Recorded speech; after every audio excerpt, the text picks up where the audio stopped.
3315 तुम्हारे पास दो रास्ते हैं ध्रुव शौर्य।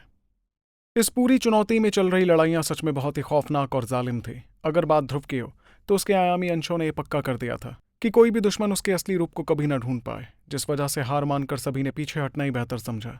लेकिन दूसरी जगहों पर तो खून खराबे की सारी हदें पार हो रही थीं। जैसे ही कोई एक चुनौती से बाहर हो जाता तो बाकी सारे लोग मिलकर उस अगले बदनसीब योद्धा पर टूट पड़ते, जिसके हाथों में वो खूनी देव हथियार आ जाता। और ये खूनी खेल तब तक चलता रहा जब तक कि कोई सच में वो हथियार लेकर वहां से बच निकलने में कामयाब नहीं हो जाता। सिर्फ इन खूनी देव हथियारों को हथियाने की इस खौफनाक कोशिश ने उस पूरे पहाड़ी इलाके में लगभग 80 योद्धाओं को चुनौती से बाहर कर दिया था। वहीं बाहर पर्दे पर देख रहे लोगों में से एक ने खुशी से उछलते हुए चिल्लाया, उसे मिल गया, ध्रुव ने वो हथियार हासिल कर लिया। ये शानदार नजारा देखकर मध्यलोक के सभी देवों के चेहरों पर एक बड़ी सी मुस्कान छा गई और उनके दिलों की घबराहट खुशी में बदल गई। इस बीच बुजुर्ग रेतार्थ ने हंसते हुए ध्रुव की तारीफ करनी शुरू की। मेरा ये दोस्त ध्रुव सच में बड़ा खौफनाक है। इतनी कम उम्र होने के बावजूद ये हर कदम पर अपनी काबिलियत का लोहा मनवा रहा है। इसकी ताकत इतनी तो है कि ये उन बड़ी बड़ी ताकतवर हस्तियों की नज़रों में आसानी से छा जाए। अब जबकि इतनी सारी ताकतवर हस्तियां इसे अपना शिष्य बनाने के लिए उतावली बैठी हैं, तो मैं सच में ये देखने के लिए बेताब हूं कि ये चुनौती खत्म होने के बाद मेरा ये दोस्त आखिर किसका शिष्य बनेगा। साहिरी दावत की इस चुनौती के दौरान कई ताकतवर हस्तियां एक साथ बैठकर शराब का लुत्फ उठा रही थीं। वो सभी अपने जाम टकराते हुए लहसा चुनौती का नज़ारा देख रहे थे और आपस में चर्चा कर रहे थे। भारी भरकम शरीर और बड़े सिर वाले एक ताकतवर शख्स ने हैरानी भरी आंखों से ध्रुव को देखते हुए कहा, यह ध्रुव बहुत ही काबिल योद्धा है, जबकि इसे देवों की दुनिया में आए ज्यादा वक्त भी नहीं हुआ है। अगर मैं इसे थोड़ा सा सही रास्ता दिखा दूं तो मुझे पूरा यकीन है कि आने वाले कुछ सालों में आसानी से पहले या दूसरे पड़ाव का बृहद देव बन जाएगा। इसके अलावा मैंने जो जानकारी हासिल की है उसके मुताबिक एक बहुत ही नेक दिल, ईमानदार और मेहनती योद्धा है। सच कहूं तो मुझे ऐसे ही किसी शिष्य की तलाश थी, इसलिए मुझे किसी भी कीमत पर इसे अपना शिष्य बनाना ही होगा, किसी भी कीमत पर। इस ताकतवर शख्स को लोग पूर्वज तानाशाह भी बुलाते थे। उनका रुतबा काफी बड़ा था और सिर्फ अपनी नींव और शक्तियों के मामले में वो पूर्वज ज्वालेंद्र और पवित्र मालिक दोनों से कहीं ज्यादा ताकतवर थे। देवों की दुनिया के सबसे पुराने देवों में से एक होने के नाते वो असल में देवों की दुनिया के खूंखार 5 में गिने जाते थे। इन खूंखार 5 में से सबसे ताकतवर शख्स का नाम पैनाग्र था, जो लहसा महल के 3 पूर्वजों में से एक थे और इन पांचों के बीच काफी अच्छी दोस्ती भी थी। लेकिन इन पांचों में पूर्वज तानाशाह का गुस्सा सबसे ज्यादा खराब था। जब वो महज चौथे पड़ाव के बृहद देव थे तब तीनों पूर्वजों में से एक हिस्साधीश बंसी ने उन्हें अपने साथ रखा था और इसी दौरान हिस्साधीश ने उन्हें खुफिया कला सिखाई थी। उस कला की बदौलत ही पूर्वज तानाशाह आखिरकार एक ताकतवर हस्ती बनने में कामयाब हो पाए थे। इसके अलावा वो अपने शिष्यों की कमजोरियों पर पर्दा डालने वाले गुरु के रूप में भी काफी मशहूर थे। आमतौर पर बाकी ताकतवर गुरु अपने शिष्यों को मारने काटने की पूरी आज़ादी देते थे और अगर शिष्य मारा जाता तो इसका इल्जाम किसी और पर नहीं थोपते थे। लेकिन पूर्वज तानाशाह अपने शिष्यों को लेकर ऐसे थे कि कहा जाता था कि अपने शिष्यों की खातिर पूर्वज तानाशाह अपनी इज्जत तक दांव पर लगाकर खुद लड़ने मैदान में उतर आते थे। उनके इसी लाड़ प्यार और ज़रूरत से ज़्यादा हिफाजत का नतीजा ये हुआ था कि उनके पांचों शिष्य तीसरे पड़ाव के बृहद देव बनने के बाद कभी आगे बढ़ ही नहीं पाए। यही सब सोचकर पूर्वज तानाशाह ने ध्रुव को घूरते हुए खुद से कहा, जो शख्स अपनों की इतनी इज्जत करता है वो पक्का एक बेहतरीन शिष्य साबित होगा। मुझे कैसे भी करके इसे अपना बनाना ही होगा। वैसे पूर्वज तानाशाह के अलावा भी कई और ताकतवर हस्तियां ध्रुव पर अपनी नजरें गड़ाए बैठी थीं। उन सभी को काबिलियत परखने की अच्छी समझ थी, इसलिए वो आसानी से देख सकते थे कि ध्रुव के अंदर कितना ज्यादा हुनर था। तभी अचानक पूर्वज तानाशाह ने अपने बगल में बैठे एक शख्स को आवाज लगाते हुए कहा, अरे हिस्साधीश बंसी, आप सुन रहे हैं? वो शख्स एक बेहद शानदार जामुनी लिबास पहने हुए था और देखने में भी काफी रुतबेदार लग रहा था। उसकी आंखें लंबी पतली और किसी धारदार खंजर की तरह तेज थीं। इतना ही नहीं, उसके माथे के बीच एक सुनहरी रोशनी से चमकती हुई दरार साफ दिखाई दे रही थी। उस शख्स ने पूर्वज तानाशाह की तरफ मुड़कर अपनी रौबदार आवाज में पूछा, क्या बात है तानाशाह, क्या चाहिए तुम्हें? इस पर पूर्वज तानाशाह ने एक शातिर मुस्कान के साथ कहा, हिस्साधीश, मैं बस ये जानना चाहता था कि क्या आप इस लहसा चुनौती के दौरान किसी को अपना शिष्य बनाने का इरादा रखते हैं? उनकी बात सुनकर हिस्साधीश बंसी ने अपनी पतली आंखों से पूर्वज तानाशाह को घूरते हुए लापरवाही भरे अंदाज में जवाब दिया, नहीं, बिल्कुल नहीं। मुझे शिष्य बनाने में कोई दिलचस्पी नहीं है। अगर मैं वो आखिरी कदम उठाने में कामयाब हो गया तो मैं सीधे महाराजा जितना ताकतवर हो जाऊंगा, और अगर नहीं तो मैं जैसा हूं वैसा ही रहूंगा। रही बात शिष्यों की, तो उनमें मुझे कोई फायदा नहीं मिलने वाला। उनका जवाब सुनकर पूर्वज तानाशाह ने हामी भरते हुए तेजी से अपना सिर हिलाया। एक वक्त पर उनके साथी रहने की वजह से पूर्वज तानाशाह अच्छी तरह से जानते थे कि ये शख्स कितना गुरूर में डूबा और सबसे अलग रहने वाला इंसान था। उसे किसी को ट्रेनिंग देने में कोई दिलचस्पी नहीं थी, सिवाय उसके जो उसे बहुत ही ज्यादा पसंद आ जाए। तब पूर्वज तानाशाह ने अपनी बात आगे बढ़ाते हुए कहा, भले ही आप कोई शिष्य नहीं बनाना चाहते, लेकिन मैं तो चाहता हूँ। मेरी नज़र एक ऐसे योद्धा पर है जिसे मैं दिल से अपना शिष्य बनाना चाहता हूँ। मुझे पूरा यकीन है कि अगर मैं उसे ट्रेनिंग दूँ तो वो पक्का एक ना एक दिन चौथे पड़ाव का बृहदेव बनकर ही रहेगा। इस पर हिस्साधीश बंसी ने अपने होठों पर एक हल्की सी मुस्कान लाते हुए कहा, अगर तुम्हें अपना शिष्य बनाना है तो तुम यहाँ मेरे पास क्यों आए हो? आखिर तुम चाहते क्या हो? घुमा फिरा कर बात करना बंद करो और सीधे मुद्दे पर आओ। वहीं उनकी ये बात सुनकर पूर्वज तानाशाह हंसने लगे और उन्होंने अपनी शातिर आवाज में कहा, हिस्साधीश तो आखिर हिस्साधीश ही रहेंगे। आप अच्छे से जानते हैं कि शिष्यों को ट्रेनिंग देने के मामले में मेरा नाम कुछ खास अच्छा नहीं है। मेरा एक भी शिष्य आज तक चौथे पड़ाव का बृहदेव नहीं बन पाया, और मुझे पक्का यकीन है कि ध्रुव शौर्य को अपना शिष्य बनाने के लिए कई और लोग भी एक टांग पर खड़े होंगे। इसलिए मेरे चाहने के बावजूद इस बात की पूरी उम्मीद है कि वो किसी और ताकतवर गुरु के पास चला जाए। इसी वजह से मैंने सोचा कि क्यों ना मैं आपसे थोड़ी मदद मांग लूं। अगर वो मेरा खास शिष्य बनता है तो एक तरह से वो आपका भी तो शिष्य कहलाएगा, है ना? तब मैं आपसे गुजारिश करूंगा कि आप उस ध्रुव को अपने जामुनी बांस सागर में जाकर ट्रेनिंग करने का मौका दें। ये सुनते ही हिस्साधीश बंसी ने वापस पूर्वज तानाशाह की तरफ देखा, जिसके चेहरे पर एक बहुत ही सीधी और मासूम सी मुस्कान खिली हुई थी।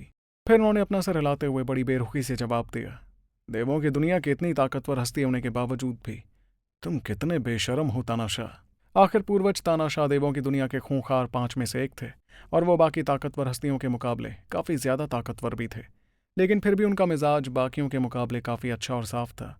तभी पूर्वज तानाशाह ने मिन्नतें करते हुए आगे कहा, हिस्साधीश बंसी, मान जाइए ना, मेरे लिए उसके जैसा काबिल शिष्य ढूंढ पाना सच में बहुत मुश्किल होगा।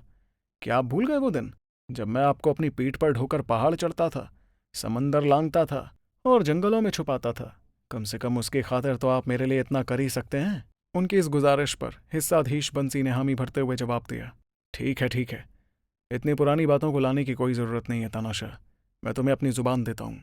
ये सुनते ही पूर्वज तानाशाह ने खुशी से उछलते हुए कहा, ये हुई ना बात, आपका बहुत बहुत शुक्रिया हिस्साधीश। अब जब आपने अपनी ज़ुबान दे ही दी है तो वो ध्रुव शौर्य पक्का मेरा ही शिष्य बनेगा। वो अभी से उस पल का बेसब्री से इंतजार करने लगे थे।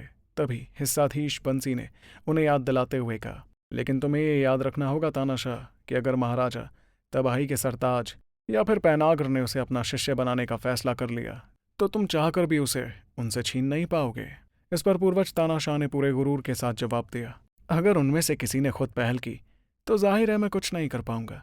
महाराजा की तो बात ही छोड़ दीजिए, वो तो उन अनोखे अकाल सत्ते के पहले हिस्से वाले योद्धाओं को भी अपना शिष्य बनाने में कोई दिलचस्पी नहीं दिखाते।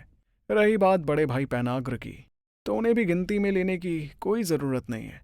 एक वक्त था जब उन्होंने एक ही झटके में 108 शिष्य बना लिए थे, लेकिन उसके बाद से लेकर अब तक उन्होंने सिर्फ 2 ही नए शिष्य बनाए हैं।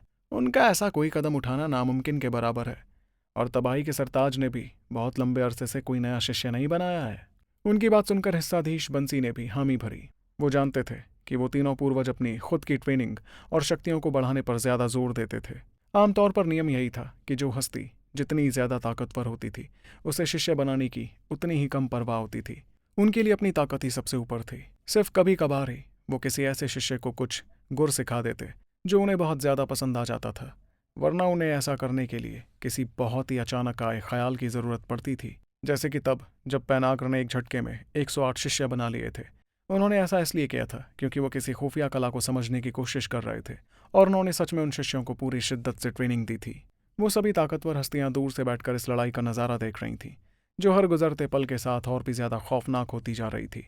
खूनी देव हथियारों के मैदान में उतरने से रोमांच अब 7वें आसमान पर पहुंच गया था।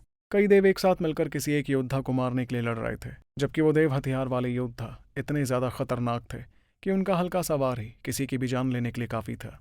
देखते ही देखते उस पहाड़ी इलाके में बचे योद्धाओं की गिनती 150 से कम होकर 80 तक पहुंच गई। गिनती कम होने की सबसे बड़ी वजह उनकी आपसी लड़ाई थी, और दूसरी वजह थी जहरीले कीड़ों के निकलने की रफ्तार का तेज होना। ऐसे में जब तक किसी के पास खूनी देव हथियार ना हो, वो महज 2 से 3 कीड़ों से घिरने के बाद ही दर्दनाक तरीके से बाहर हो जाता। लेकिन देव हथियारों के योद्धाओं के पास आने से पूरी बाजी ही पलट गई थी। जहरीले कीड़ों के तेजी से बाहर निकलने का सीधा सा मतलब ये था कि अब ये लोग उन्हें उतनी ही तेजी से मार गिराते आखिर ऐसे देव हथियार से किसी भी कीड़े को खत्म करने के लिए बस एक ही जानलेवा वार काफी था। अगले ही पल कुछ और योद्धा भी बाहर हो गए। इस बारे में सोचते हुए ध्रुव काफी सुकून महसूस कर रहा था और उसने खुद से कहा, अब इस पहाड़ी इलाके में सिर्फ 75 लोग ही बचे हैं और मैं फिलहाल 11वें रैंक पर हूँ। इसका मतलब मैंने पहले ही टॉप 100 में अपनी जगह पक्की कर ली है। उसने इतना कहा ही था कि अगले ही पल उसके चेहरे के हाव भाव पूरी तरह से बदल गए। उसने देखा कि 3 परछाइयां बगल वाले पहाड़ी इलाके की सरहद पार करके सीधे उसी की तरफ आ रही थीं और उन तीनों के ही हाथों में एक एक खूनी देव हथियार मौजूद था। ऐसा होते देख ध्रुव के चेहरे पर हैरानी और परेशानी एक साथ दिखने लगी और उसने घबराहट के मारे कहा, ये तीनों देव हथियार वाले एक साथ मेरी तरफ क्यों आ रहे हैं? ध्रुव को अच्छी तरह से मालूम था कि इस वक्त वो तीनों किस रैंक पर थे। दरअसल वो लोग 9वें, 15वें और 18वें रैंक वाले योद्धा थे। शक्तियों के मामले में उनमें से कोई भी उससे कमजोर नहीं था। ये बात पहले से ही पक्की थी कि वो तीनों भी आखिर में टॉप 100 में अपनी जगह बना ही लेंगे। इसलिए ध्रुव को समझ नहीं आ रहा था कि वो वहां उस पर हमला करने क्यों आए थे। इस बीच उन तीनों में से एक योद्धा अपने हाथ में खून के रंग की एक मुड़ी हुई तलवार पकड़े हुए था और उसने अपनी सर्द आवाज में ध्रुव को ललकारते हुए कहा, दरियांत हिस्से के ध्रुव शौर्य, तुम्हें हमारी इस दुनिया में आए महज थोड़ा ही वक्त हुआ है और तुम हमसे टकराने चले हो। इंसानी दुनिया में थोड़ी बहुत कामयाबी क्या हासिल कर ली तुमने? तुम्हें लगने लगा कि तुम हम देवों के बीच मुकाबला कर सकते हो? तुम अभी भी महज एक इंसान हो जिसका ओहदा देवों से काफी नीचे है, फिर भी तुम यहाँ उछल कूद करके अपनी शक्तियों का दिखावा कर रहे हो। मैं तुम्हें यह बताने आया हूं कि आमने सामने की लड़ाई में तुम अभी भी बहुत पीछे हो। तुम्हारे पास अब 2 ही रास्ते हैं, या तो हम तीनों के एक साथ किए गए हमले से बचकर भागने की कोशिश करो या फिर मेरे साथ आमने सामने की लड़ाई करो। अगर तुम मुझसे लड़ने के लिए राजी हो जाते हो तो मेरा वादा है कि मेरे ये दोनों साथी तुम पर वार नहीं करेंगे। तो चलो अब जल्दी फैसला करो, क्योंकि मुझे इंतजार करना, वो भी तुम जैसे इंसान के सामने, बिल्कुल अच्छा नहीं लगता। तो आखिर क्या फैसला लेगा ध्रुव इन तीनों खतरनाक और ताकतवर योद्धाओं के सामने? क्या वो एक योद्धा से लड़कर बाकियों के सामने अपना रुतबा कायम कर पाएगा या फिर वो तीनों से बचकर भागने की सोचेगा? कैसे इस लहसा चुनौती के आखिरी पड़ाव में भी बरकरार रह पाएगा ध्रुव? जानने के लिए सुनते रहिए सुपर योद्धा, सिर्फ आपके अपने पॉकेट एफएम पर। 3316 मैं हूँ मदाकिन हिस्से का वामीर। चारों तरफ से एक ऊंचे पहाड़ को घने सफेद कोहरे ने ढक रखा था। इसी कोहरे के बीच पहले से मौजूद ध्रुव के 3 अंशों के साथ अचानक असली ध्रुव भी आकर खड़ा हो गया। इन चारों ने एक साथ दूर खड़े उस बदसूरत आदमी की तरफ देखा जिसके हाथ में खून जैसे लाल रंग की मुड़ी हुई तलवार थी। उस बदसूरत आदमी ने अपनी तलवार को घुमाते हुए हल्की आवाज में कहा, मैं हूं मदाकिन हिस्से का वामिर। इतना कहकर वामिर के होठों पर एक शातिर सी मुस्कुराहट आ गई। देखा जाए तो वामिर कोई ऐसा वैसा योद्धा नहीं था, बल्कि उसने मदाकिन हिस्से में हुए दोनों ही इम्तिहानों में पहली रैंक हासिल की थी। अपनी आंखों में खौफनाक चमक लिए वामिर ने ध्रुव को चुनौती देते हुए आगे कहा, मेरी पसंद तो है कि मुकाबला सिर्फ हम दोनों के बीच हो, और अगर हम दोनों में से कोई मरने की हालत में भी आ जाए तब भी मेरे ये दोनों साथी बीच में दखल नहीं देंगे। वामिर फिलहाल लहसा चुनौती में 9वें रैंक पर था और क्योंकि अब सिर्फ 70 लोग ही वहां बचे थे तो ये बात तय थी कि वो और उसके साथी टॉप 100 में तो अपनी जगह बना ही लेंगे। लेकिन पेंच ये था कि लहसा महल में महाराजा और 3 पूर्वजों को मिलाकर कुल 23 ताकतवर हस्तियां मौजूद थीं। जब बात शिष्य चुनने की आती तो वो सब मिलकर मुश्किल से 18 लोगों को ही चुनते थे। अब सवाल ये उठता था कि बाकियों का क्या होगा। जिन लोगों का रैंक टॉप 100 में आ भी जाता पर उन्हें कोई हस्ती खुद से नहीं चुनती तो महाराजा के हुक्म पर उन हस्तियों को मजबूरी में 4 से 6 शिष्य रखने पड़ते। लेकिन इन देवों पर वो हस्तियां ज्यादा ध्यान नहीं देती और उन्हें बस नाम के लिए ट्रेनिंग दी जाती। सिर्फ उन्हीं शिष्यों को दिल से सिखाया जाता जिन्हें वो हस्तियां खुद चुनती थीं। जाहिर सी बात थी, नाम के लिए दी जाने वाली ट्रेनिंग और सच्ची लगन से सिखाई गई कला में जमीन आसमान का फर्क होता था।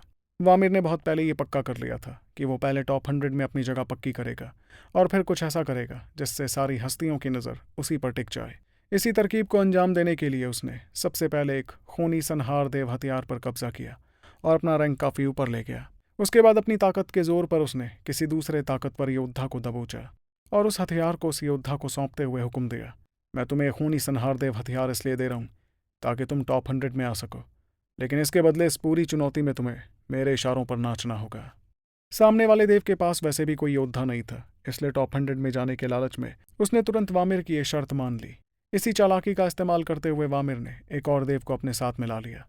अब वो दोनों 15वें और 18वें रैंक पर थे, यानी उन दोनों की टॉप 100 में जगह पक्की हो चुकी थी। अपनी कामयाबी पर गुरूर करते हुए वामिर ने खुद से कहा, अपनी ताकत से मैंने 2 और देवों को टॉप 100 में पहुंचा दिया है। यकीनन कई हस्तियों की नज़र मुझ पर पड़ चुकी होगी, पर यह काफ़ी नहीं है। मुझे आखिरी दाव खेलना होगा। मुझे किसी ऐसे देव को हराना होगा जिस पर सभी हस्तियों की नज़र टिकी हो। फिर देखना सब मेरे ही गुण गाएंगे। अब सवाल ये था कि आखिर वो शख्स कौन था जिस पर सबकी नज़र थी। वामिर ने इस काम के लिए ध्रुव को चुना था। ध्रुव को देखते हुए वामिर ने शातिर तरीके से सोचा, ये दरियांत हिस्से का योद्धा ताकत में लगभग मेरे ही बराबर है, पर देवों की दुनिया का इसका तजुर्बा बहुत कम है। इस वजह से पक्का सभी हस्तियां इसी पर दाव लगा रही होंगी, और मुझे पूरा यकीन है कि मैं ऐसे चुटकियों में मसल सकता हूँ। मेरा शिकार यही बनेगा। यही सोचकर वामिर ने ध्रुव को चुना और अपने उन दोनों साथियों को लेकर उसे घेर लिया। वो दोनों साथी इस लड़ाई में हिस्सा लेने वाले नहीं थे, क्योंकि उनकी ताकत वामिर के आसपास भी नहीं थी। वो सिर्फ ध्रुव को डराने के लिए वहां खड़े थे, ताकि वो भागने की कोशिश ना करे। अगर ध्रुव भागता तो वो तुरंत उसे घेर लेते। वामिर को लगा था कि 3 लोगों से घिरा देखकर ध्रुव डर के मारे खुद ही हार मान लेगा। इस दौरान ये सब देखकर चारों ध्रुवों ने एक साथ वामिर की तरफ घूरते हुए पूछा, सिर्फ हम दोनों की लड़ाई? क्या तुम सच में मेरे साथ ऐसा खेल खेलना चाहते हो?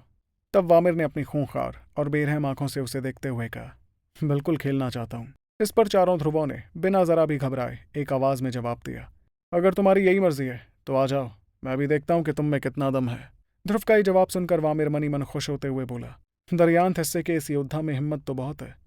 असल में वामिर को इसी बात का डर था कि कहीं ध्रुव भाग ना जाए। अगर तीनों मिलकर उसे इस चुनौती से बाहर भी कर देते तो इसमें वामिर की अपनी काबिलियत साबित नहीं हो पाती। तभी कुछ दूरी पर खड़े वामिर का शरीर अचानक से धुंधलाने लगा और कुछ ही पलों में वो 2 हिस्सों में बंट गया।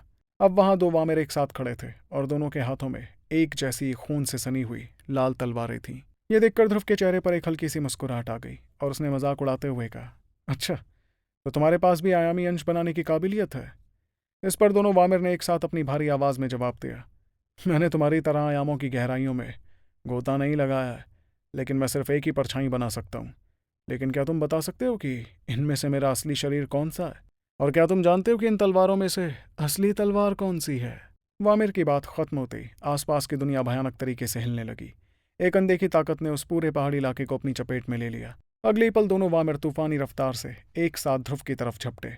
चारों ध्रुव भी उन्हें रोकने के लिए आगे बढ़े, लेकिन उस दलदल जैसी ताकत की वजह से ध्रुव की रफ्तार काफी धीमी पड़ चुकी थी। ऐसा होते देख वामिर पूरे गुरूर में सोचने लगा, ध्रुव का पूरा ध्यान अपनी उस आयामी कला पर है, पर मेरे तैयार किए गए इस दायरे में उसकी रफ्तार कौड़ियों के भाव बिक चुकी है। अगर इसके चारों शरीर एक साथ भी मुझ पर हमला करे तब भी इसके जीतने की कोई गुंजाइश नहीं है। और इसी के साथ उन दोनों के बीच एक भयंकर लड़ाई शुरू हो गई। बाहर की दुनिया में सब कुछ बिल्कुल वामिर के इरादे के मुताबिक हो रहा था। क्योंकि ध्रुव पर कई हस्तियों की नज़र थी, इसलिए इस लड़ाई ने तुरंत सबका ध्यान अपनी तरफ खींच लिया। इस बीच एक हस्ती ने दिलचस्पी लेते हुए कहा, यह काफ़ी मज़ेदार है। इस वामिर नाम के योद्धा ने 2 देवों को अपने इशारों पर नचा रखा है। वामिर को वाकई कई हस्तियों की तारीफें मिल रही थीं, और वो यही तो चाहता था। परेशानी सिर्फ इतनी थी कि वो ध्रुव के मुकाबले कई गुना ज्यादा वक्त से ट्रेनिंग कर रहा था। इस बीच मध्यलोक के देव परेशानी और घबराहट में डूबे हुए थे। उनमें से एक ने पसीना पोंछते हुए कहा, मैं चाहे कैसे भी देखूं, ध्रुव के चारों शरीर मिलकर भी उस शैतान के सामने टिक नहीं पा रहे हैं। ध्रुव और वामिर की लड़ाई पहाड़ के ऊपर आसमान में चल रही थी। ध्रुव के पास अपने असली रूप को मिलाकर कुल 4 शरीर थे, फिर भी वो हारता हुआ दिखाई दे रहा था। वामिर के सिर्फ 2 ही शरीर ध्रुव को धूल चटाने के लिए काफी थे। वामिर की तलवारें सच में बेमिसाल थी। वो किसी भी चीज को गाजर मूली की तरह काट सकता था। उसकी रफ्तार आंखों को धोखा दे रही थी, और उसका बचाव ऐसा था जिसे भेदना नामुमकिन लग रहा था। आसपास फैले उस दलदल जैसे दायरे ने ध्रुव की रफ्तार को जकड़ लिया था। भले ही असर बहुत बड़ा नहीं था, लेकिन ऐसी खौफनाक लड़ाई में रफ्तार में आई जरा सी भी कमी किसी को मौत के घाट उतारने के लिए काफी थी। इस दौरान ध्रुव ने मनी मन आ भरते हुए खुद से कहा, इसकी तलवारबाजी कितनी खौफनाक है। यह मलंग की तलवार से भी कई गुना ज्यादा खतरनाक है। वामिर मदाकिन हिस्से में पहले रैंक का असली हकदार है। ध्रुव के चारों शरीर भले ही एक साथ मिलकर वार कर रहे थे, लेकिन उसके लिए दुश्मन की तलवारबाजी का बचाव तोड़ना इस वक्त बहुत ज्यादा मुश्किल साबित हो रहा था। तभी वामिर की आवाज सीधे ध्रुव के दिमाग में गूंजी। अपनी आंखों में जीत की खौफनाक आग लिए उसने ध्रुव को उकसाते हुए कहा, तू अपने इन चारों शरीरों की वजह से बस कुछ पल और सही सलामत रह सकता है, लेकिन मुझे तेरे इन 3 नकली शरीरों से रत्ती भर भी डर नहीं है। अपनी जान बचाने की इस छटपटाहट में तू पक्का अपने बचाव में कोई ना कोई गलती करेगा, और उसी पल मैं तेरे असली शरीर को चीर कर रख दूंगा। जाहिर सी बात थी कि वो जानबूझकर ध्रुव को उकसा रहा था। उसकी मुड़ी हुई लाल तलवारों का हर वार ऐसा लग रहा था मानो वो खूबसूरती का कोई गोल दायरा हो। वहीं अपनी पूरी जान लगाते हुए ध्रुव के वार और भी ज्यादा खूंखार होते जा रहे थे। ये देखकर वामिर बिना रुके हंसते हुए चिल्लाया, बहुत खूब, आजा, अपनी पूरी ताकत लगा दे। ये पूरी लड़ाई ठीक वैसे ही चल रही थी जैसी वामिर ने सोची थी। ध्रुव अपने बचाव की परवाह किए बिना लगातार वार कर रहा था और भले ही उसके आयामी अंशों को कटने का डर नहीं था, लेकिन वामिर के उन खौफनाक हमलों ने ध्रुव के आयामी अंशों को हवा में दूर उछाल दिया। और इसी के साथ ध्रुव का असली रूप वामिर के जानलेवा हमले के ठीक सामने आ गया। जैसे जैसे लड़ाई आगे बढ़ रही थी, वो दोनों और भी ज्यादा खूंखार होते जा रहे थे। ध्रुव बीच बीच में वामिर पर अपने भाले से वार कर रहा था, लेकिन हर बार उसका वार वामिर के आयामी अंशों से ही टकरा था। ये साफ दिख रहा था कि वामिर जानबूझकर ध्रुव को खुद पर वार करने का मौका दे रहा था। तभी अचानक ध्रुव का भाला किसी जहरीले सांप की तरह तेजी से आगे बढ़ा और पलक झपकते ही वापस पीछे भी आ गया। इस जोरदार वार के बाद हवा में तैरते वामिर के दोनों शरीर अचानक अपनी अपनी जगह पर सुन पड़ गए और अगले ही पल उनमें से एक शरीर धुएं की तरह गायब हो गया। अब हवा में सिर्फ एक वामिर बचा था, जिसने पूरी तरह से दंग होते हुए ध्रुव से कहा, ये तूने कैसे किया? वहीं उसकी हालत देखकर ध्रुव ने लापरवाही भरे अंदाज में अपने कंधे उचकाते हुए जवाब दिया, तुम्हारी तलवारबाजी की तकनीक पूरी तरह से बेदाग नहीं थी दोस्त, और सच कहूं तो आज मेरी किस्मत तुमसे थोड़ा ज्यादा अच्छी निकली। ये सुनते ही वामिर की आंखों में हार ना मानने वाली एक अजीब सी झिझक छा गई। ध्रुव की कही बात के बारे में सोचकर वामिर मन ही मन खुद से सवाल करने लगा, मेरी तकनीक बेदाग नहीं थी? ध्रुव की किस्मत ज्यादा अच्छी थी। इस बारे में सोच सोचकर वामिर का दिल मायूसी से समंदर में डूबने लगा। अगर उसने इस आमने सामने की लड़ाई में ध्रुव को हरा दिया होता तो नतीजा कितना शानदार होता, लेकिन अब कई ताकतवर हस्तियों का ध्यान अपनी ओर खींचने के बजाय उसने ध्रुव को वो सब कुछ एक थाली में सजा कर दे दिया था, जिसका इस्तेमाल कर ध्रुव अब और भी ज्यादा ऊंचाइयों पर पहुंचने वाला था। कुछ ही पलों में वामिर का शरीर टूट कर बिखर गया और उसकी आत्मा वापस उसके असली शरीर में लौट गई। वहीं दूर खड़े उसके दोनों साथी भी मायूसी में अपना सिर हिला रहे थे। उनमें से एक ने आ भरते हुए कहा, वामिर को अपनी जीत का पूरा यकीन था, लेकिन फिर भी वो जरा से फासले से हार गया। इस पर दूसरे ने गहरी सांस लेते हुए जवाब दिया, ध्रुव ने अपने चारों शरीरों की बाजी लगा दी थी और इसी जोखिम ने आखिरकार उसे जीतने का मौका दे दिया। कुछ ही देर में वो दोनों भी वहां से निकल गए। उनके वहां अब तक रुकने की इकलौती वजह वो कस्में थी जो उन्होंने साथ मिलकर खाई थी। ध्रुव ने उन्हें वहां से जाता देख अपने चेहरे पर मुस्कुराहट लिए हल्का सा सिर हिलाया। फिर वो खुद से ही बात करते हुए सोचने लगा, ये वामिर सच में खतरनाक योद्धा था, लेकिन बेचारे को ये मालूम ही नहीं था कि मैं पहले एक बृहद्देव बन चुका हूं। इतना सोचकर ध्रुव ने राहत की सांस ली और मुस्कुराते हुए कहा, उसकी तलवारबाजी की तकनीक में इतनी बड़ी खामी थी जिसे मैंने बस एक ही नज़र में पकड़ लिया। मुझे तो बस उसकी तकनीक को तोड़ने के लिए एक सही मौके का इंतजार करना था। दूसरी ओर उस विशालकाय पहाड़ी इलाके के बाहर बैठे बुजुर्ग रेतार्थ ने उस लड़ाई का नज़ारा देखा। जब वो लड़ाई खत्म हो गई तो उन्होंने तारीफ करते हुए कहा, उसने अपने आयामी अंशों की जरा भी परवाह किए बिना उन्हें आगे कर दिया ताकि वो अपने दुश्मन की तलवारबाजी को तोड़ सके, और आखिरकार सही मौके पर उसने अपना तुरूप का इक्का चल ही दिया। उसी एक कदम ने ध्रुव को इस जीत तक पहुंचाया है। वहीं उनकी बात सुनकर पास ही बैठे श्यामेघ ने भी ध्रुव की दाद देते हुए कहा, क्या ऐसा नहीं हो सकता कि उसने इसी लड़ाई के दौरान सामने वाली की तकनीक में कोई खामी ढूंढ ली हो? जो भी हो, यह जीत उसकी खुद की ताकत का सबूत है। उसके बाद ध्रुव तेजी से उन पहाड़ियों के बीच आगे बढ़ा। उसने अपना ध्यान वापस जहरीले कीड़ों को मारने पर लगा दिया था। वो बड़े आराम से एक और जहरीले कीड़े के पास पहुंचा और एक ही झटके में उसने उसे भी मौत के घाट उतार दिया। ध्रुव ने यही सिलसिला जारी रखा और देखते ही देखते कई और कीड़ों का सफाया कर दिया। कुछ ही देर में उसका रैंक छलांग मारकर 8वें रैंक पर पहुंच गया। लेकिन बाकी देव भी कोई कच्चे खिलाड़ी नहीं थे। वो भी बेहद खूंखार थे और अपनी अपनी किस्मत आजमा रहे थे, जिस वजह से ध्रुव 8वें से 10वें रैंक के बीच ही झूलता रहा। पहाड़ी इलाके के अंदर बचे हुए देवों की तादाद अब लगातार कम होती जा रही थी। 60, फिर 50, और फिर अचानक ध्रुव के चेहरे के भाव पूरी तरह से बदल गए। उसने अभी अभी महसूस किया था कि कोई चुपके से उसके पहाड़ी इलाके की सीमा को पार कर अंदर घुस आया था। भले ही उस घुसपैठिए ने अपना रूप बदल लिया था, लेकिन ध्रुव की आयामी समझ इतनी ताकतवर थी कि वो आसानी से उसकी असली शक्ल पहचान सकता था। उसके वही सफ़ेद कपड़े थे, वही सफ़ेद बाल और वही सफ़ेद भौहें, जिससे ध्रुव समझ गया था कि वो कोई और नहीं बल्कि विभोर था। विभोर को अपने पास आते हुए देख ध्रुव ने परेशानी के मारे अपना सिर हिलाया और धीमी आवाज में कहा, लो फिर आ गया विभोर मेरी छाती पर मूंग दलने। तो क्या इस बार भी ध्रुव को मुश्किल में डाल देगा विभोर, या फिर इस बार ध्रुव उसे मजा चखा कर रहेगा? क्या होगा जब खत्म होगी साहिरी दावत के पहले की ये आखिरी चुनौती? जानने के लिए सुनते रहिए सुपर योद्धा, सिर्फ आपके अपने पॉकेट एफएम पर।